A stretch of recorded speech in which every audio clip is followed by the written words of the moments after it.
You ask Tiger to solve. This deals with linear equations with one unknown. The final result is x equals 6. Let's solve it step by step.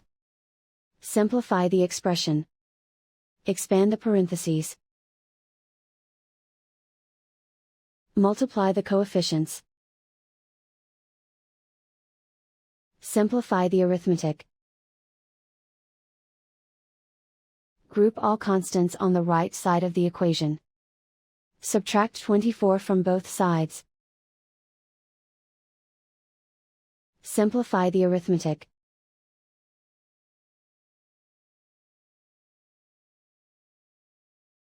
Isolate the x.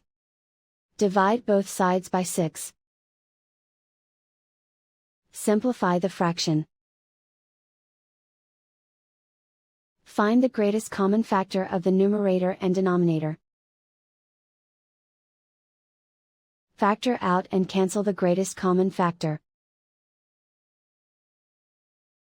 And so the final result is x equals 6.